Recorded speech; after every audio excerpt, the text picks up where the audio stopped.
담대히 나아갈 것이니라. 아멘. 네, 두 구절을 봤습니다. 먼저 이제 열왕기 상 말씀을 중심을 가지고 제가 설교를 진행한다라고 말씀드렸습니다. 이 설교 제목을 엘리야의 기도라고 잡아보았는데요. 오늘 이 시대의 상황은, 또 오늘 본문은 이렇게 시작합니다. 먼저 1절입니다. 아합이 엘리야가 행한 모든 일과 그가 어떻게 모든 선지자를 칼로 죽였는지 이세벨에게 말하니, 이 구절을 이해하기 위해서는 바로 앞에 일어난 사건에 대해서 우리가 간략하게 좀 설명드릴 필요가 있습니다. 엘리야 선지자가 이 갈멜산 전투라는 곳에서 이제 거짓 선지자들을 이제 이긴 사건이 갈멜산 전투다라고 볼 수 있는 것이죠. 이 갈멜산 전투를 할 수밖에 없었던 여정은 이 북이스라엘의 아합 왕이 자신의 민족의 하나님의 율법을 따르기 기뻐하지 않고 이방 공주 이세벨과 정약 결혼을 해서, 그것은 이제 정치적 결혼이었던 거죠. 국가적으로 더 번성하기 위해서 하나님의 방식을 따르는 것이 아니라 당시의 처세적인 결혼, 정약 결혼을 통해서 이방 여자 이세벨을 아내로 맞이하였습니다. 그가 데리고 온 신이 바알 신이었는데요, 바알 신을 통하여 북이스라엘이 부강해질 것이다 라는 온갖 미신이 이때부터 더 강하게 들어오기 시작합니다. 이제 아예 공식 국가 종교가 되어서 이스라엘 백성들이 국가 공식 종교를 바알신으로 섬기는 지경까지 된 것이 이 이세벨이 아내가 됐었던 것이 결정적인 이유가 되는 것입니다. 농경사회는 알다시피 비를 주관한다라고 알려졌었던 이 신들의 잔치다라고 여겨졌습니다. 그중 우두머리가 바알신이었었기 때문에 이 이스라엘 백성들도 이게 아닌데, 우리는 하나님을 섬겨야 되는데, 이렇게 생각하면서도 저 신은 바알신이래, 저들은 부강하대, 저렇게 섬기면 우리의 열매들이 10배, 100배, 1000배가 된대, 이런 미신의 아래에서 하나님을 점점 버리면서 바알신을 섬기는 사람들이 점점점 많아졌습니다.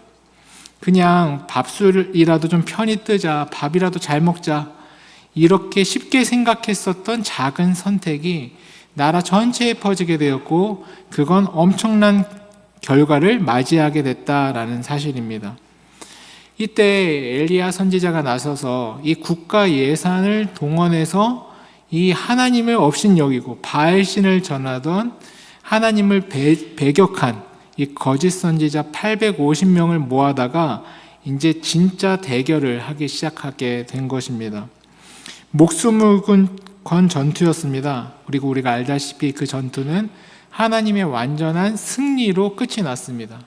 850명이 돌아가면서 그들의 신이 살아계신다라는 것을 증명하기 위해서 온갖 이상한 짓을 다 하면서도 열심히 노력했지만 무의미하였고, 반대로 엘리야 선지자 혼자 이 제단을 오히려 탈 수 없게, 불이 붙을 수 없게 물을 뿌리면서까지도 이것에 대해서 차분하게 하나님을 기다리니 그곳에서 활짝 불이 일어나는 이 장면을 통하여 이스라엘 백성들이 아차 하는 상황을 만들게 된 것입니다. 우리가 잠깐 먹고 살기 위해서 바알신을 섬겼지만 큰 잘못을 했구나. 지금 하나님의 불꽃이 눈앞에 있으니 우리가 다시 돌아서야 한다. 그 결과 이제 엘리야 선지자를 중심으로 이스라엘 백성들이 이 850명의 거짓 선지자를 딱 묶어두고서 이들을 한꺼번에 처단하는 일이 이 자리에서 벌어지게 된 것입니다. 이 말이 그냥 동화 같은 이야기라고 생각하면 그냥 850명이 죽었나 보다 생각하겠지만, 실제 그 현장에 있다고 생각을 해보면 얼마나 무섭고 끔찍하고 힘든 일이었겠습니까? 그렇죠? 이 거짓 선지자라는 것은 처음부터 이 사람들은 종교 지도자로서 일정 부분 하나님을 알리는 역할도 했었던 것이고, 직간접적으로 타 엘리야와 서로 알았던 사람들일 것이며, 또 같은 성장 배경에 있었을지도 모릅니다. 그 자신의 동지들과 같은 사람들이 한순간 다 배격한 뒤에 엘리야 선지자가 하나님의 명령을 받아서 이 모든 이들을 정리한 일을 했었다라는 것입니다. 이들이 엄청난 정치 집단이었고 엄청난 이익 집단이었었기 때문에 이 과정에서도 소유가 있었고, 그래도 민중들의 힘을 빌려서 또 이들이 우왕좌왕했을 때 막 에너지를 뿜어내면서 어떻게 이 상황을 탁 마무리를 진 겁니다.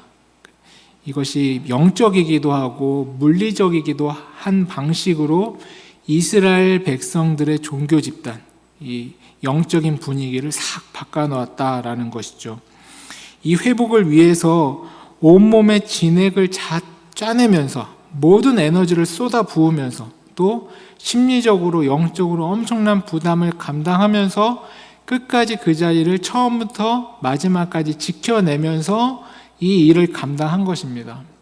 중간중간 나는 살려주세요, 나는 돌아오고 싶었습니다. 850명이 다 완전히 나쁜 사람들은 아니었을 테니까요. 많이 배격한 사람이 있을 거고 조금 배도한 사람들도 있을 거고, 근데 이것을 다 이겨내면서 그 하나님께서 명령하신 그대로 이것을 다 일을 치러낸 것입니다. 이렇게 힘겹게 이 일이 벌어졌고, 이제 백성들이 하나님을 섬기겠노라며 거짓 선지자들을 다 이제 깨끗이 정리해 놓은 상황이라면, 이제 이 아하방과 이세벨은 좀 정신을 차리고 하나님 앞에서 돌아오고 새로운 방식으로 무언가를 해나가려고 해야 하나님께서 세우신 왕이라고 부를 수 있는 그것에 대한 합당한 일이 되지 않겠습니까? 근데 1절의 현실은 어떻습니까? 이제 오늘 보면 1절인데요.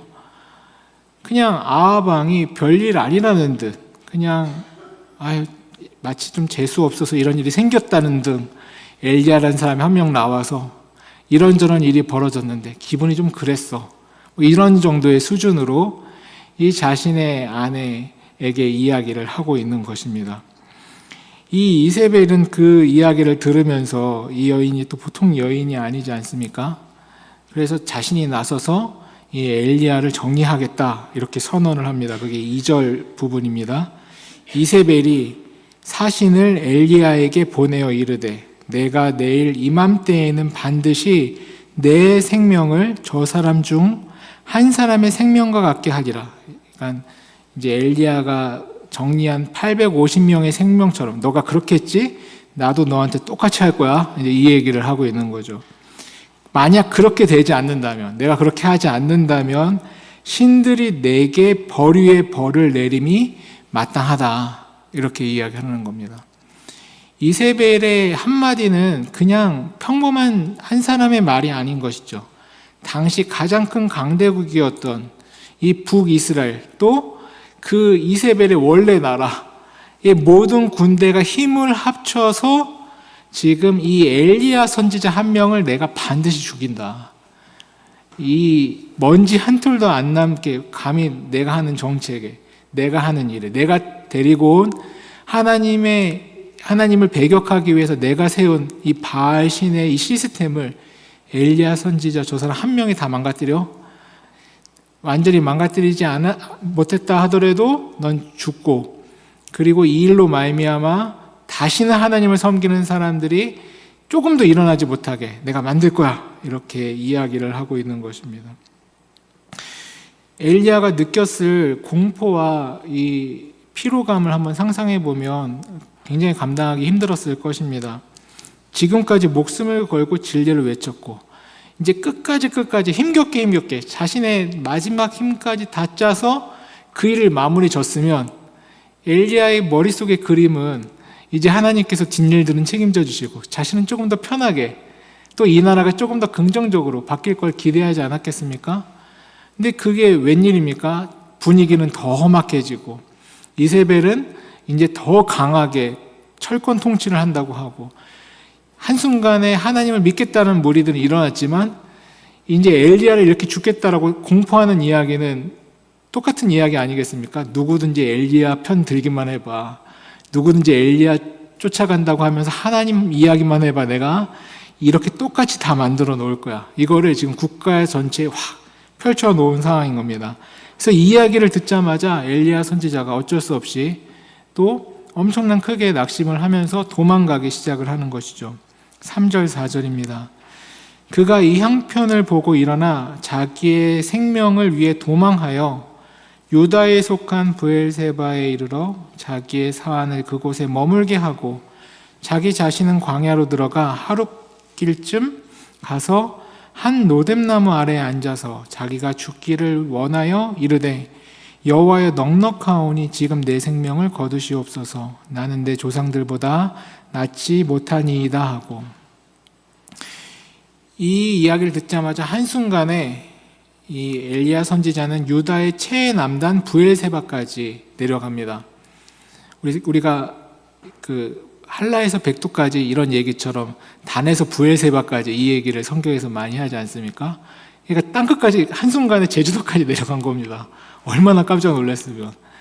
거기서 그만큼 숨는 것을 넘어서서 더 광야길을 더 찾아 들어가서 이 로뎀나무까지 간 거죠. 그러니까 피할 수 있는 한 최대한 피한 모양이 되는 것입니다. 얼마나 두렵고 얼마나 낙심이 됐고 얼마나 힘들었으면 진짜 있는 힘 없는 힘 다해서 거기까지 도망갔을까, 이런 것들도 우리가 보게 되는 것이죠. 그러면서 이렇게 이야기하죠. 여호와여 넉넉하오니 지금 내 생명을 거두시옵소서. 여호와여 넉넉하오니 무슨 이야기입니까? 내가 넉넉하게 할 만큼 하지 않았습니까? 이제 충분히 할 만큼 했습니다. 전 여기까지인 것 같습니다. 그냥 절 데리고 가십시오.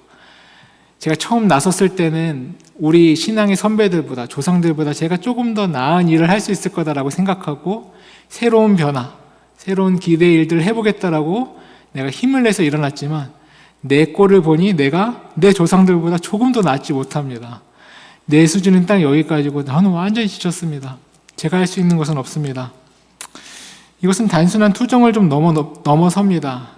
이 자신의 모든 에너지를 쏟아붓고 난 뒤에 찾아오는 철저한 무기력함, 자신의 한계를 마주한 모양, 이 영적인 번아웃이다라고 볼 수 있는 부분입니다. 이 목회 현장에서 성도님들을 만나 뵙게 되면서 또 동료 목회자들을 만나면서 알게 된 것이 있습니다. 우리가 신앙생활을 하다가 지치고 낙심하게 되는 것, 믿음의 선한 싸움을 하다가 실망하고 한풀 힘이 꺾이게 되는 것, 이것은 단순히 믿음이 부족해서가 아닙니다. 그 사람의 힘이 부족해서, 능력이 부족해서도 아니죠. 그것은 우리 모두가 다, 모든 인간이 자신의 한계를 가진, 인간의 한계를 가진 연약한 존재들이기 때문입니다. 아닌데요, 저분은 한 번도 흔들림 없이 하나님의 일을 계속해서 매진하며 하시고 계신 것 같은데요. 아닙니다. 제가 알게 모르게 큰 교회에 엄청 유명한 목사님들을 많이 알고 또 저 정도 연차가 되면 다 그 교회에서 가까이서 그분들을 보는 사역자들을 제가 또 다 알지 않겠습니까?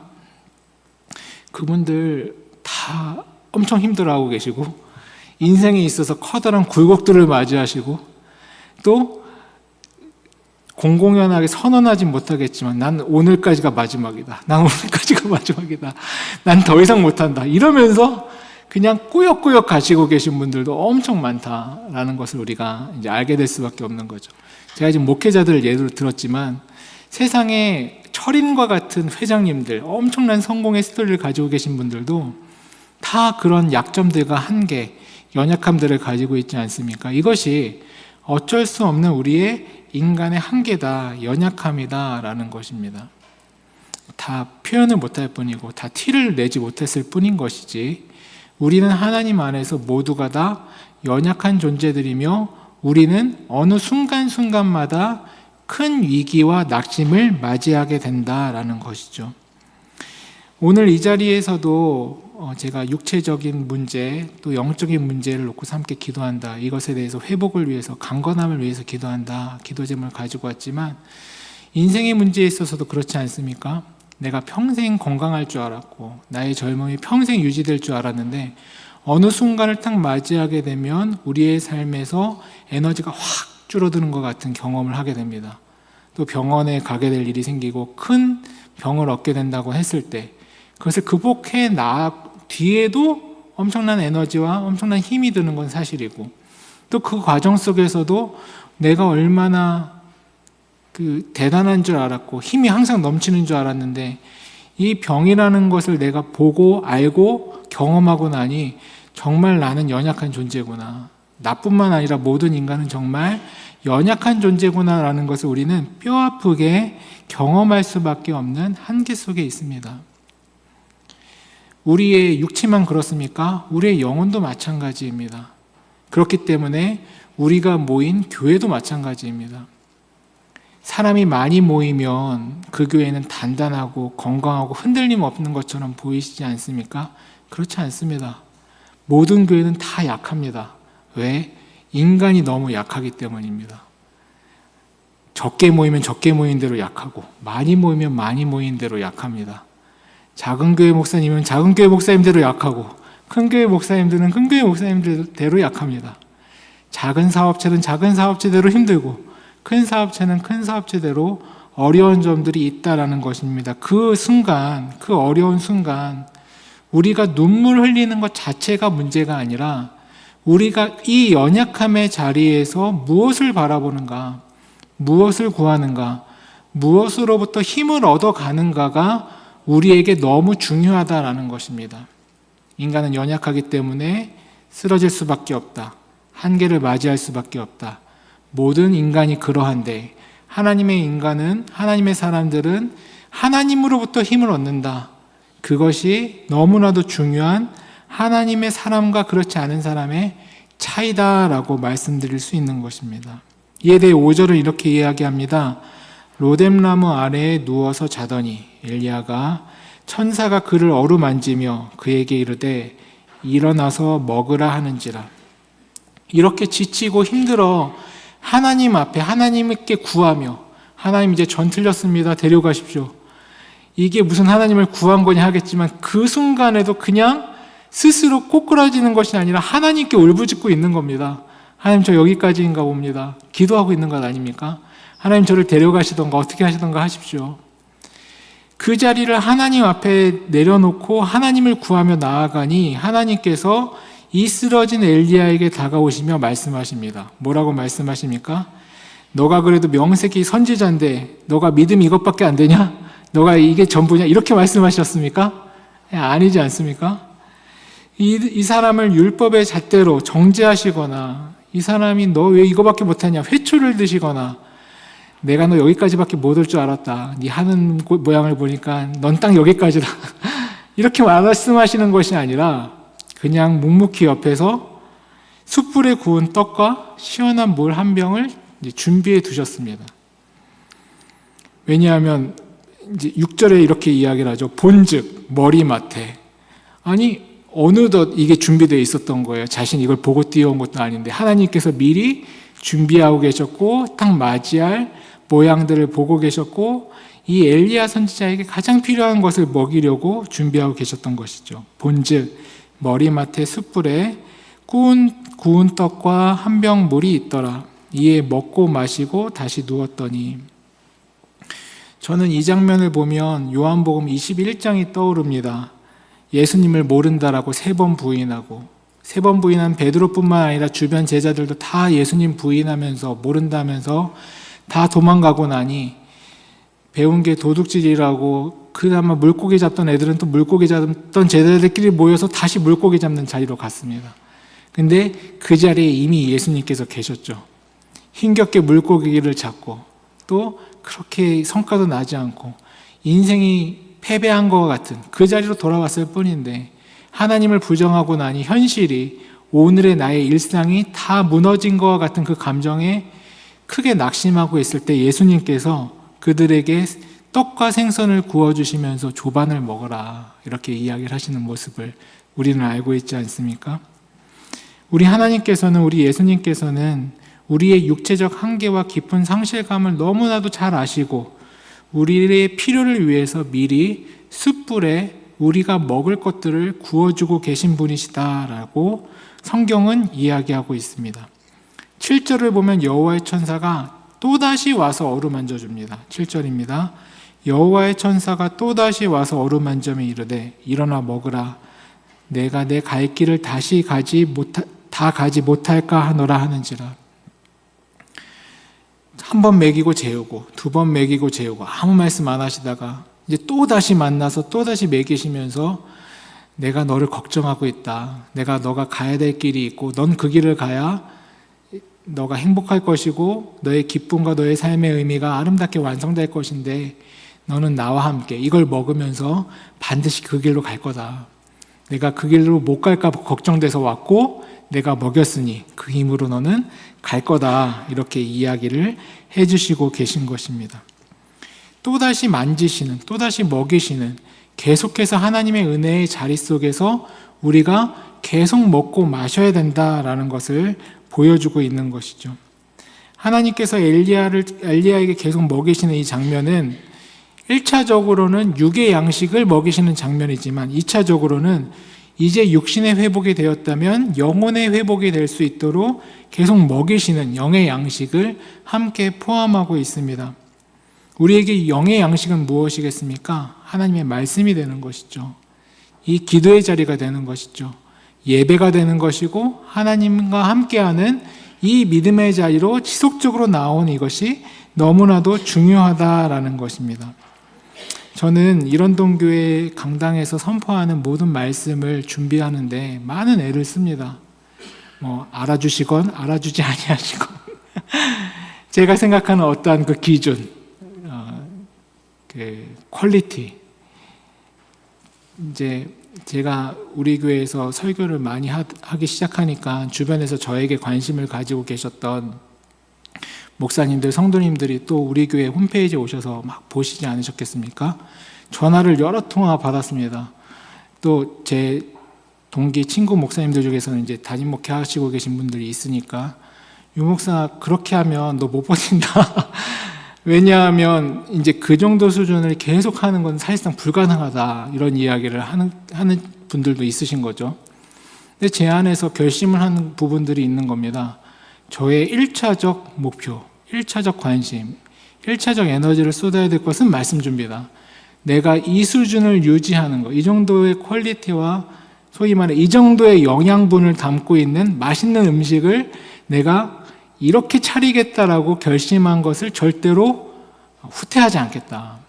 그래서 새벽 기도가 되든 수요 오전 기도회가 되든 이 금요 저녁 기도회가 되든 저는 이 말씀을 정말 열심히 준비할 겁니다. 그래서 주일도 마찬가지고요. 그래서 이 음식을 먹음으로 우리가 일어설 힘이 생기는 것이 너무나도 중요하고 이것이 가장 중요하고 1차적인 성경의 원리이기 때문에 우리는 이 일에 대해서 관심을 가져야 되고 목회자가 이렇게 관심을 갖듯 성도님들 모두가 이 일에 관심을 갖고 계속해서 하나님께서 계속 먹이셨던 것처럼 계속 먹는 자리로 나와 음식을 드셔야 된다라는 것이죠. 이 말씀의 자리, 음식의 자리에 계속 나와야 우리가 힘을 얻어서 달려갈 수 있게 되는 것입니다. 8절입니다. 이에 일어나 먹고 마시고 그 음식물의 힘을 의지하여 40주 40야를 가서 하나님의 산 호렙에 이르니라. 그 음식물의 힘, 이것은 육신의 음식물의 힘, 더 나아가 영혼의 음식물의 힘, 그 힘이 있어야 40주 40야를 갈 수 있는 겁니다. 인생 100세 인생이고 이제 앞으로 의료가 발전돼서 엄청 많이 남아서 아직도 달리셔야 될 길이 한창인데 그렇다면 우리가 어떻게 새로운 힘으로 새롭게 달려갈 수 있겠습니까? 하나님께서 주신 음식을 먹고 하나님과 함께 달려가야 한다는 것입니다. 여기에 다음 세대 젊은이들 또 어린 학생들 어떻게 자신의 인생을 하나님과 함께 달려갈 수 있겠습니까? 힘만 있다고 에너지만 있다고 자신의 힘으로 달려가다가는 커다란 낭패를 보기 쉽습니다. 하나님의 지혜의 말씀을 따라 하나님께서 주신 힘으로 달려가야 하는데 하나님의 지혜로 하나님이 가라고 하는 방향으로 가야 되는데 그것은 하나님의 말씀의 음식을 먹느냐 그렇지 않느냐에 달려있다라는 것을 보여주고 있는 것이죠. 오늘 함께 읽은 히브리서 말씀은 이렇게 이야기합니다. 히브리서 4장 15절 말씀인데요. 우리에게 있는 대제사장은 우리의 연약함을 동정하지 못하실 이가 아니요 모든 일에 우리와 똑같이 시험을 받으신 이로되 죄는 없으시느니라. 그리스도께서 우리에게 찾아와 주셔서 그분이 말씀이시다 말하면서 이 땅에 사시면서 선언하셨습니다. 나를 먹고 나를 마셔야 너희가 영생으로 빛으로 능력으로 살 수 있다. 나를 먹고 마셔라. 말씀인 나를 먹고 마셔라. 말씀인 나를 알아 예수 그리스도와 동행하라 라고 이야기를 하고 계신 것입니다. 우리가 강건해져야 되고 회복해야 됩니다. 육체와 영혼이요. 어떻게 강건해지고 어떻게 회복할 수 있습니까? 하나님의 말씀으로 강건해질 수 있고 하나님의 말씀으로 회복할 수 있는 것입니다. 예수 그리스도와 함께 예수 그리스도를 먹고 마심으로 예수 그리스도를 붙들고 예수 그리스도와 동행함으로 우리는 그 자리에서 회복할 수 있다라는 사실을 깊이 기억하여야 하는 것입니다. 그리하였을 때 내가 어느 순간 일어날 힘조차도 잊어버려 하나님 여기는 어디입니까? 내가 모든 힘을 다 쏟아부었으나 내가 결국 도달한 곳은 여기입니다. 더 이상 못 갑니다. 내가 할 만큼 했습니다. 넉넉히 했습니다. 날 데려가십시오. 그렇게 이야기하는 그 순간까지 왔다 하더라도 오늘 우리에게 그리스도께서 계신다면 우린 그리스도와 함께 새롭게 나아갈 수 있는 힘을 주님으로부터 받고 나아가게 된다라는 것입니다. 이에 대해 4장 16절을 이렇게 이야기합니다. 그러므로 우리는 긍휼하심을 받고 우리의 그 한계를 다하시는 그리스도로부터 긍휼하심을 받고 때를 따라 돕는 은혜를 얻기 위하여 그때그때마다 우리는 계속 낙심하고 흔들리고 실패하고 한계를 맞이하지만 그때마다 주시는 말씀의 은혜, 그때마다 주시는 하나님께서 주시는 능력의 은혜, 그 말씀으로부터 나오는 생명력을 붙잡고 은혜의 보좌 앞에 우리는 담대히 나아갑니다. 오늘 기도의 자리에서 이 말씀을 붙들고 은혜의 보좌 앞으로 담대히 나아갑시다. 그 은혜가 우리 가운데 함께한다면 우리는 결코 그 어떠한 문제가 우리를 가로막는다 하더라도 우리의 힘이 모두 다 소진되어 병마로부터 소진되었든 상황으로부터 소진되었든 또 이런저런 어려운 문제로부터 소진되었든 그것이 우리의 인생과 우리의 힘을 막고 있는 것이 아니라 그리스도와 함께 그것을 돌파하고 회복하여 주님과 함께 남겨진 일들을 넉넉히 감당할 수 있다라는 사실입니다. 오늘 그 은혜가 날마다 때마다 주시는 그리스도의 은혜가 우리 교우님들의 삶에 차고 넘치시기를 주의 이름으로 축원합니다. 우리 함께 찬양하며 나아가도록 하겠는데요. 우리 나의 등 뒤에서 한 번 더 찬양합시다.